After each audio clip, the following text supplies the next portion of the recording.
On that particular day, I lowered myself to retrieve the soap. As I rose to my feet, I sensed her presence behind me, near yet still observing my every move, as if I had always been a part of her story. In that instant, I realized that incarceration was not the most perilous element within these confines. She was, and I found myself powerless to prevent what unfolded thereafter.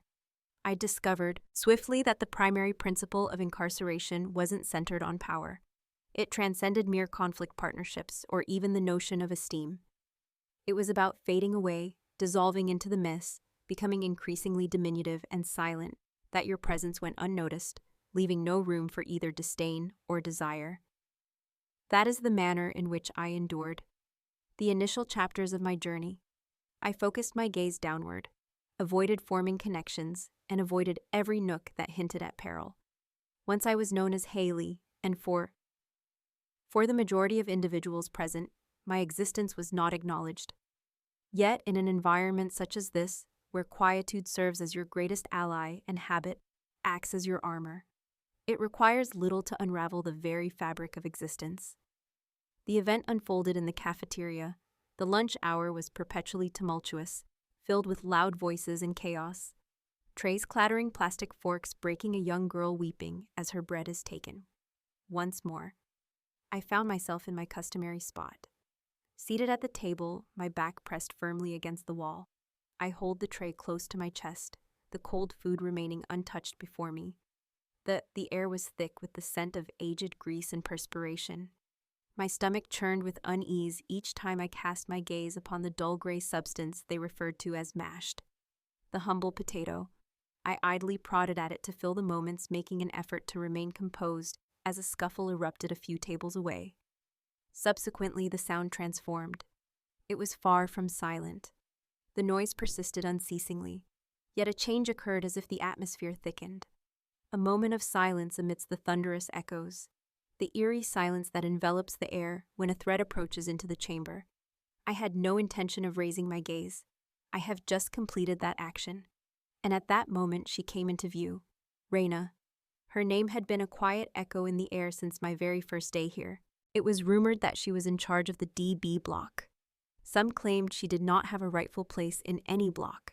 She was destined for eternal solitude. Lofty, sturdy, and adorned with intricate designs that tell a story of their own. Reina glided as if the corridor itself yielded to her presence. Her hair was a testament to the passage of time, each strand weaving a narrative of its own, gathered into a precise bun, revealing a defined jawline and cheekbones that could slice through steel. Her arms were exposed, sun-kissed, defined by sinewy strength and marks of past battles. Her gaze. Alas, her eyes were the most troubling aspect. Not due to anger, but rather because their emotions were inscrutable. She gazed past individuals until the moment she ceased to do so. Furthermore, on that particular day, amidst the lively chatter of the cafeteria, she failed to acknowledge my presence. She cast her gaze upon me. I stood still, fork poised, heart racing, stuttering. It was never my intention to draw her gaze yet. Now that it was ensnared, I found myself unable to avert my own. Her gaze held me in place, unyielding and sharp. Through the layers of skin, acute, hushed, persistent. Then she beamed with a gentle expression. A mere hint of a smile, merely the corner of her mouth curving upward, as if she possessed knowledge beyond my grasp. My stomach churned with unease. Then arrived the subtle gesture, measured, deliberate, a glimmer of cunning etched into metal. I paused momentarily. Gazed, I stumbled so quickly that I almost toppled my tray. My heart pounded against my ribs, fervent and intense. I refrained from glancing back, not even a single time. Yet the harm had already been inflicted. Subsequent to that, I was unable to consume, struggled to draw in air. The moment carved itself into the interior of my mind like an indelible mark. It was utterly perplexing. Reina remained oblivious to the presence of girls, similar to myself. In this place, I held no significance. Faint, subdued, insignificant. She embodied a certain essence you traverse the yard to circumvent. I was the sort of girl who faded into the background, unnoticed and forgotten. And yet against all odds she perceived my presence. On that fateful evening, within the confines of my cell, slumber eluded me. The hum of the flickering hallway lights, the sounds of nearby cells. the sporadic echoes of distant cries, all gradually diminished beneath the significance of that singular gaze. I found myself tossing and turning the blankets entwined around me, enveloping my legs. My breath became ensnared in a web of unshakable questions. What significance did that wink hold? What was her desire existed? Is it a jest, a menace, or an examination? I rose from my slumber and made my way barefoot to the bars. My cell was confined, overlooking a slender passage that directed to another series of cells on the opposite side. In the majority of evenings, darkness enveloped the surroundings, and yet not this evening, for just beyond, casually leaning against the bars of her confinement arms, crossed and illuminated by the soft glow of the hallway light, Raina stood before me, her gaze unwavering. I found myself utterly immobilized, unable to feign any semblance of action. Was not gazing. She remained still silent, observing me as if I were a riddle she had long since unraveled. The chest constricted. I clutched the bars before me, making an effort to conceal the tremor that coursed through my hands. At long last she uttered, "Hey," one word profound assured. It glided down the corridor like syrup with a keen precision. I took a deep breath. "Greetings," I uttered, my voice scarcely above a whisper. "Atmosphere." Raina inclined her head ever so slightly, a subtle smile gracing the corner of her mouth once more. Do you have a name, fair maiden?" I paused, contemplating. "Hailou." She nodded as if she had already. It was as if she had been anticipating my affirmation all along. "You have a way of observing others, Hailey," she inquired. "I wasn't watching you. I lied." She smirked. "Good, because if you were, someone might get ideas." I was uncertain about her meaning. Perhaps I understood it deep down, yet I wasn't prepared to confront that truth before I could. In response, she reclined into the dimness of her confinement. Her words drifted softly through the gloom. "Sleep well, beautiful young woman." And then she vanished. I remained there for a few moments more, clutching the cold metal bars loomed around me, as if they were the sole support for my weary form. My heart thudded like a drum confined within its prison. The tone of their voice, the playful wink, the sly smirk, each element coiled within me like a tightly wound spring. It felt constricting. The situation was perplexing. Nothing seemed to align. Yet there was one undeniable truth I grasped. I had shed my invisibility, and whatever lay ahead, what had just started between us hinted at a tumultuous journey ahead. I sensed that there were many more chapters yet to unfold. As dawn broke, I found myself persuading my mind that it had all been a figment of my imagination. The playful wink, the sly smirk, that gentle farewell, lovely maiden, gliding through the confines like an enchantment. It must have been an illusion of the harsh light's illumination born from solitude and tension. Perhaps my loneliness led me to perceive visions that didn't truly exist. There. Perhaps Raina never uttered a single word to me. Yet the deception did not endure for long, for when we found ourselves arranged in a line in the early hours, a gathering of individuals stands in formation, their postures rigid, hands clasped behind them, gazes fixed forward. I permeated the air, a subtle reminder of her existence long before my eyes could catch a glimpse of her.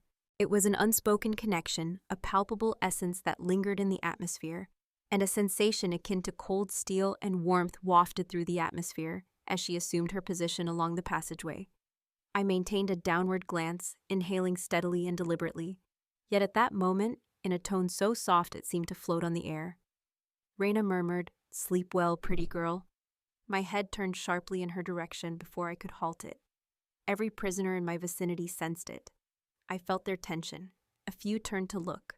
One of the guards raised an eyebrow but said nothing. My cheeks burned. I immediately looked away, heart racing. The pounding in my chest was relentless, a painful reminder of the weight of the moment. There were no chuckles, no expressions of joy. The stillness that enveloped her words conveyed more than any clamor could. Within these walls, focus was a perilous matter, particularly from an individual such as Raina. That morning unfolded in a blur. I faltered, navigating the kitchen like a specter, diligently scrubbing trays and counters, while attempting to disregard the furtive glances from the other girls. Some appeared perplexed, while others seemed entertained. A few wore expressions of irritation, yet no one utterance of confrontation had yet to occur. As the hour of midday approached, I found myself engulfed in a tumult of anxiety and unease. The dining hall was the familiar chaos of the jungle persists, filled with shouts and clamor. The atmosphere heavy with perspiration, and in a moment thick with unease, I clutched my tray and navigated to the most distant corner.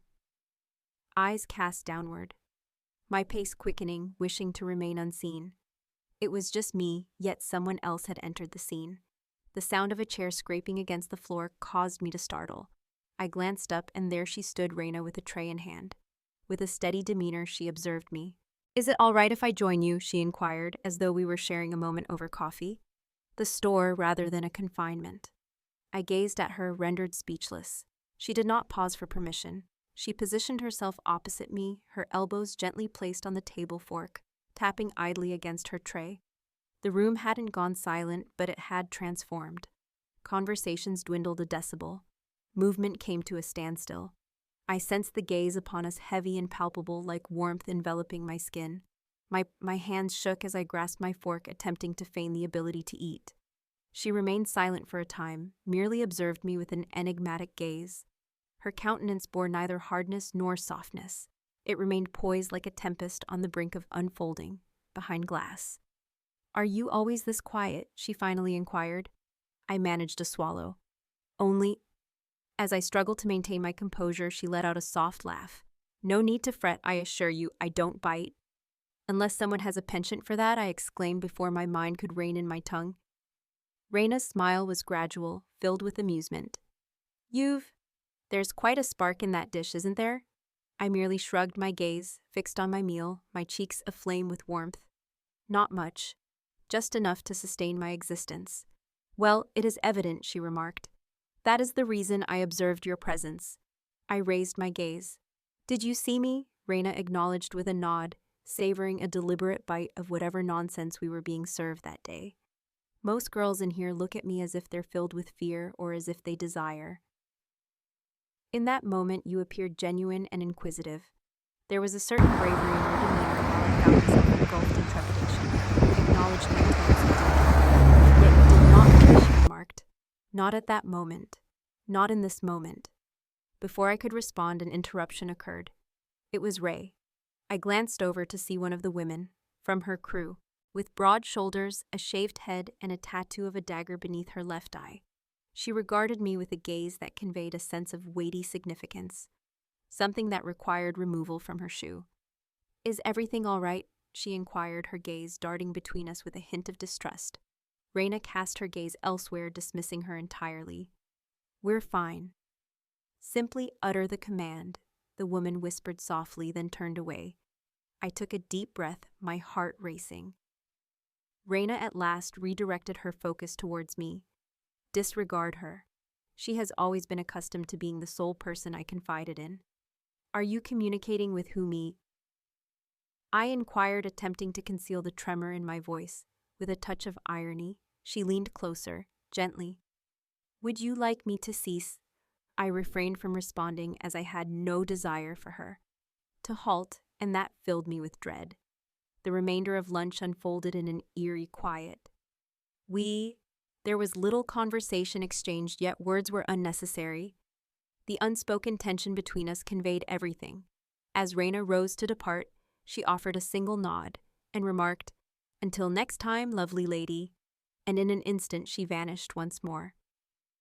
That evening I found myself unable to shake off the memories. The intensity of her gaze, the silence that spoke volumes. She simply took a seat as if it felt instinctive, as if I was meant to be there facing her. No one had ever made me feel that manner, since perhaps time immemorial. I found myself once more at the bars of my confinement, observed her arrival with anticipation. She emerged slightly later than customary. In the same stance, leaning against the bars, her gaze fixed upon me as if she had never averted her gaze. "You're overanalyzing," she remarked. "How can you be so certain? I can see it in your shoulders," Reina replied. "You bear your thoughts as if they were burdens." I paused, then whispered, "What do you desire from me?" Her smirk transformed into a gentler expression. "What if I desire nothing at all? What if my joy lies in simply beholding your face as the day draws to a close?" The words settled in my throat like a whisper from the past, a truth I wasn't prepared to voice. Raina refrained from exerting pressure. She maintained my gaze unwavering and profound. Subsequently, she uttered, "Good night, Hailey." There was no playful moniker, only the simplicity of my name. Technology deliberate, akin to a vow. As she vanished into the darkness, a profound realization struck me, one that was both haunting and exquisite. I yearned to emerge from the shadows, not if it meant vanishing from her view. And I understood that this was merely the dawn of what was to come. It began with an inscription on a clipboard. As I was sweeping the corridor adjacent to the laundry block, the guard issued a sharp command. Tasks Sanitation Responsibility Block. See restrooms, my name alongside hers, Raina. I was initially skeptical.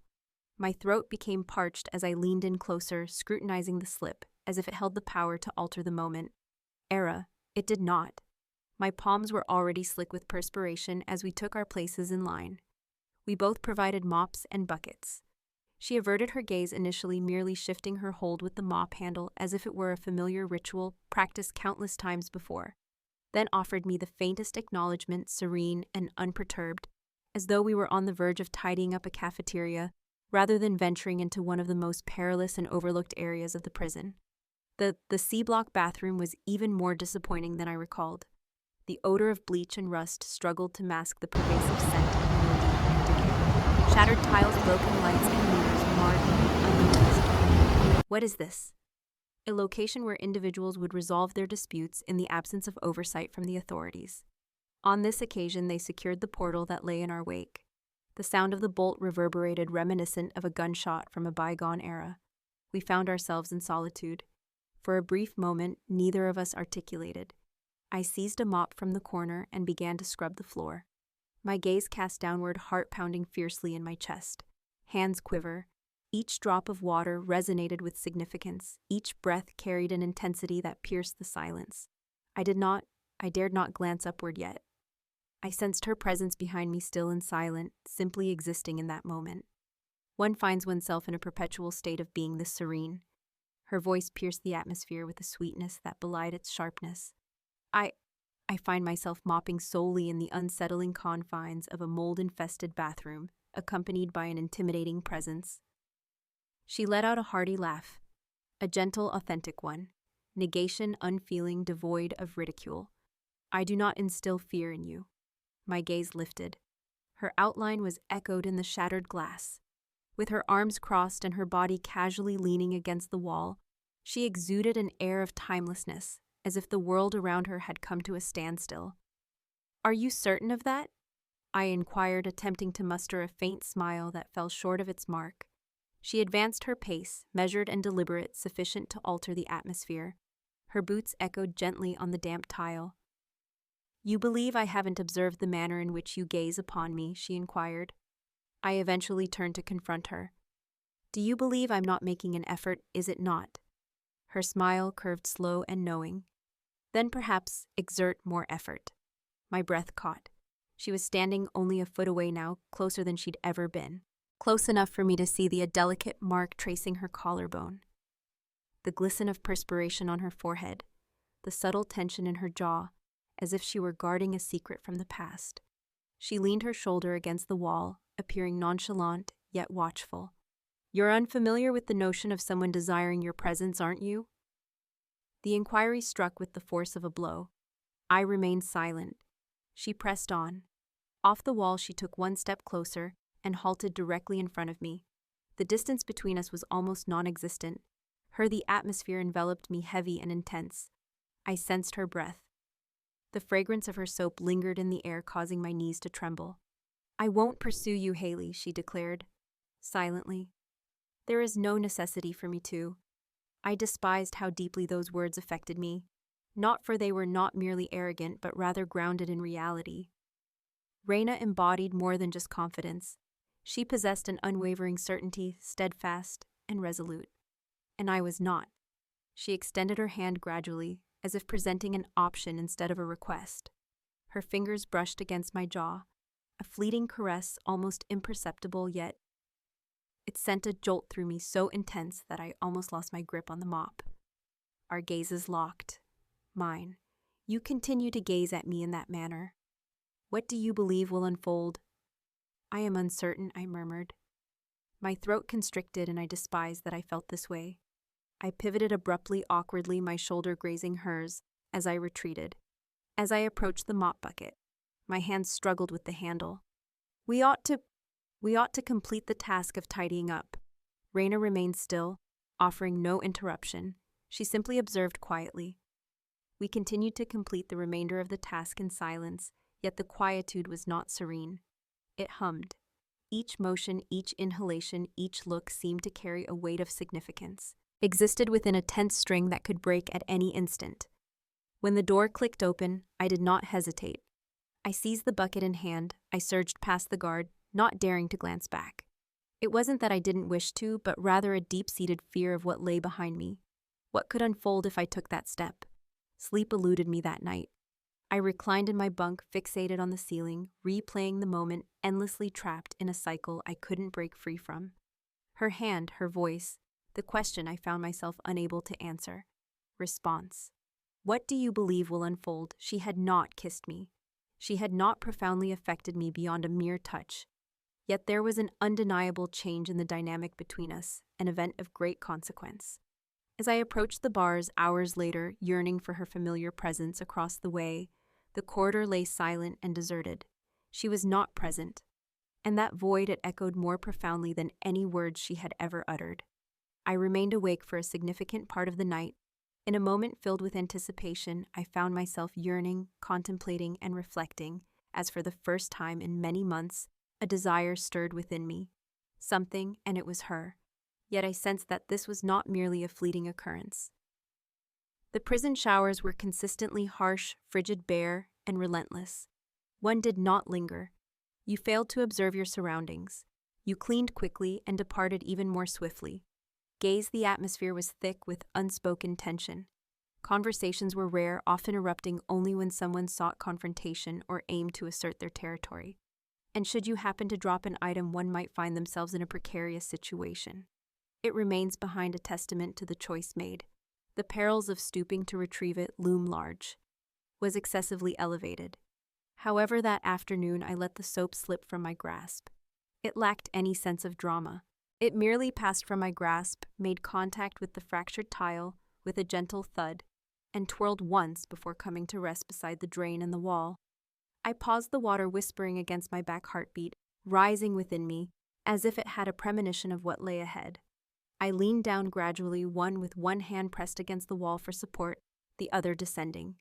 Just as I was about to stand, I sensed her presence looming closely behind me, silent and still, yet I felt her essence. The heaviness of her being was undeniable, akin to the pull of the earth itself. Had shifted around her body. My breath caught in my throat. My hand remained suspended in midair.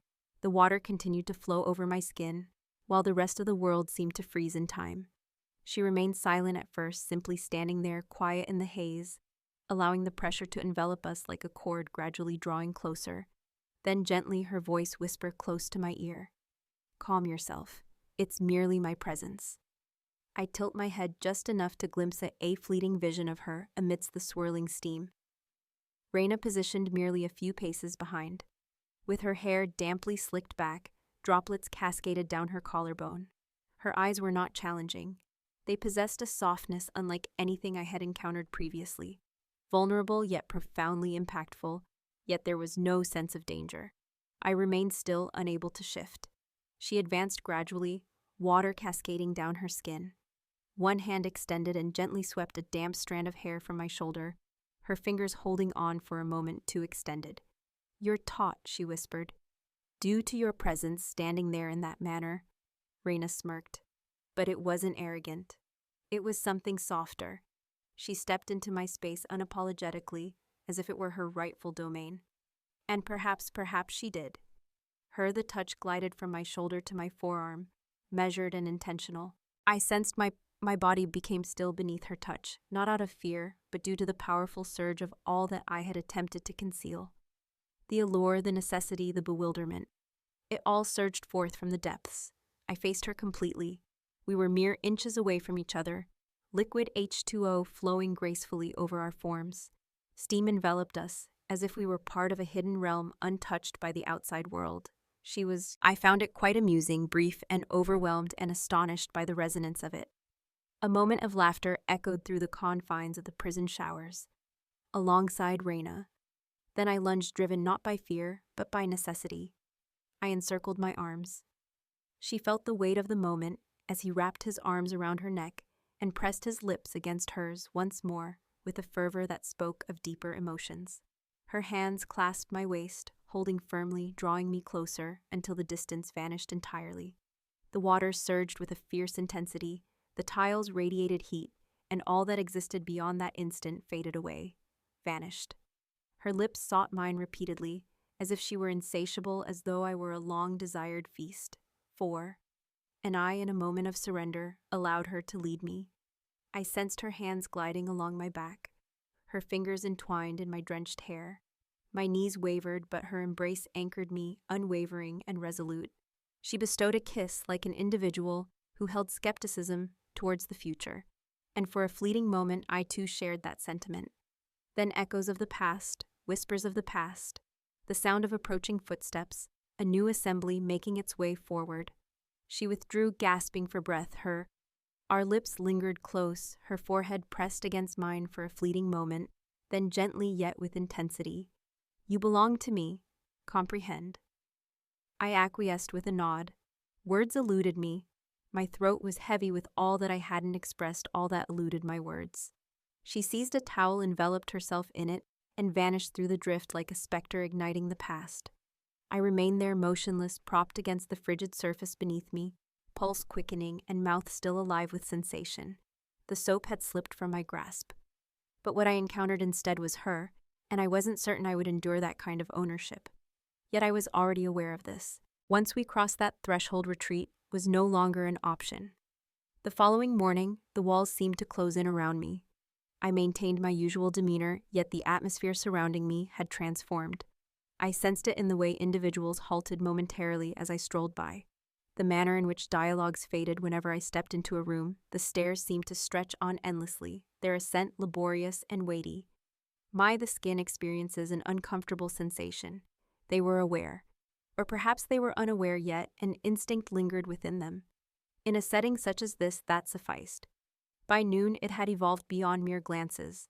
Someone pushed me forcefully in the bustling cafeteria line. I almost collided with my tray. Another girl whispered, "Dyke," as I walked by, just audible enough for all should be informed. Upon returning to my bunk that afternoon, I discovered a bar of soap resting on my pillow, fractured and encased in the evolution of a household essential. Unaccompanied by a note or a name, there exists merely a message. I refrained from sharing that with Reina. I did not desire to appear vulnerable, yet it was something I ought to have anticipated. She witnessed it all. On that fateful evening, she stood at the bars as she always did. Arms crossed, her gaze heavy with the weight of impending storms. "Are you all right?" she inquired, her voice soft and subdued, but constrained. I acknowledged with a nod. "Indeed, Hop." She inclined her head. "Do not deceive me." I advanced nearer to the confines, sufficiently close that I could sense the strain in her breath. "All is well, this is merely the beginning." Reina remained silent for a moment. Then she declared, "Let them observe, it transcends mere appearances." Her jaw tightened. "Then allow them attempt." That instilled a greater fear in me than the menacing threats themselves. The following day, amidst our time spent in the yard, I noticed her observing me intently, the manner in which a tempest observes the ocean, serene, anticipating, perilous. She stood at the distant edge of the fence with two of her daughters. I adhered to the perimeter, moving with my customary rhythm, heart calm, yet thoughts swirling. The initial occurrence took me by surprise. She positioned herself before me, a lanky prisoner, his head shorn, and his gaze imbued with a deep-seated resentment. The lip twisted into a disdainful curl. "Do you believe you hold a unique place?" she spat. "Contemplate. Does seeking refuge in her presence grant you immunity?" I stood still. My hands clenched tightly, yet I did not bring them up. I have recently paused to reflect. Subsequently, another one emerged. It was at that moment I became aware the echo of the past. Footsteps echoing through the earth. Reina, a name that echoes through time. She appeared in an instant. She, the form, undulated with the grace of a tide crashing upon the shore, swift, precise, and disciplined. She has always been a figure of intrigue and significance, remained composed. There was no necessity for her to do so. "Is there an issue at hand?" She inquired of the woman, her tone frigid. The young lady did not respond. Subsequently, additional figures came to the forefront. 3, 4, perhaps even additional. It was not a conflict. It was a carefully orchestrated arrangement. Reina's girls advanced with determination, yet the trap had already closed in around them. Fists clashed with fervor. Voices erupted across the grounds. Sentinels bellowed, "Insufficient speed, excessive distance." And Reina, oh Reina, she stood her ground with the ferocity of a lion. I observed her forcefully bring one girl down to the earth, evade an attack, strike back, yet it proved overwhelming. One struck her in the ribs. Another arc descended. She faltered. Her knees struck the ground. Crimson stains marked her cheek, her arm, her mouth. "Reina," I called out with urgency. I attempted to rush towards her, yet I was seized by someone. Guards, grasping my shoulders, pulling me down and backward. I struggled, I resisted, yet their hold was unyielding. All I could do was observe. As the tumult reached its peak and the assailants were forcibly removed, Reina found herself collapsed on the earth, a pool of crimson forming around her. Under her arm, she lay there aware yet unmoving, as if caught in a moment, suspended in time. Her gaze met mine for a fleeting instant. Then the guard seized her, and I had never experienced such a profound sense of helplessness in my existence. They cast me back into myself, forcefully shutting the door behind me. I found myself seated on the ground, quaking each sinew, taut with sorrow and fury. I gazed intently at the wall across from me, as if it might shatter and restore her to my life. Yet the hours continued to elapse. She never returned. As the lights dimmed, I remained in silence. I found myself unable to sleep. As dawn broke, I inquired of a guard. He forcefully pressed me against the wall and chuckled. "Fear not, my dear," he reassured her. "Your girlfriend's still alive." Barely. I was on the brink of collapse. The remainder of the day unfolded in a haze. I remained silent. I refrained from eating. I was indifferent. My thoughts spiraled in a relentless cycle flow. Her injury was a consequence of my actions, due to her desire for my presence, due to her unwavering stance too near to an entity that was strictly off limits in this realm. As the evening approached the impending lockdown, an elder, as she walked by an inmate, let a folded scrap of paper slip from her grasp, landing softly on my bunk. She averted her gaze from me. I lingered in the corridor, fell silent. Then I unveiled it. The script was chaotic, scarcely decipherable, yet it belonged to her. Still alive, her ribs, fractured countenances alone for several. Exercise caution and avoid making unwise decisions. Our journey is far from over. R. I pressed the note to the surface, feeling the weight of its significance. I wept deeply, my chest heaving until my breath trembled. She existed and she clung on fiercely, nor would I. 3 days elapsed prior to our next encounter. As I diligently attended to my dental hygiene, a sudden buzz resonated from the gate at the far end of the hall. Footwear scattered across the floor. I turned slowly, heart pounding, and then there, she was moving with a sluggishness, her body marked by bruises. One eye nearly closed and swollen. A gauze bandage encircling her head. Her midsection bore the marks of struggle. Her lip cracked, yet she persevered, moving forward. Upon her gaze meeting mine, she grinned. A genuine smile devoid of pretense or disguise. I was on the verge of tears. On that particular evening, I found it impossible to remain confined within my cell. I was indifferent to the regulations that governed the situation. I was indifferent to the gaze of onlookers. I slipped away silently, and I traversed the slender passageway until her outline emerged before me, framed by the iron bars. She awaited my arrival. "I am not meant to be." "Here," I murmured. She offered another smile. "Though I shouldn't desire you, here we are. R." I quietly entered her chamber, my heart racing with anticipation. She reclined against the door, a faint grimace crossing her face. I extended my hand towards her visage, mindful of the marks left behind. "I thought they were here," she whispered, "and I declared you belonged to me." I kissed her softly, yet with a quiver, and she kissed me back as if the moment had been anticipated for ages. Then we approached it with a sense of nostalgia and sentimentality. Little was spoken following that moment. We embraced tightly nestled in the small bunk as if the entire universe was crumbling around us, and we remained the sole entity still upright. In that fleeting moment, we transcended our confines. We were not victims. We were not incorrect. We found ourselves in a location designed to erase affection, individuality, and aspiration. We discovered one another. I let the soap slip from my grasp, yet what I retrieved was something entirely different. None could ever strip away from me, neither sentinels, nor lineage, nor trepidation. She belonged to me, and I had always belonged to her.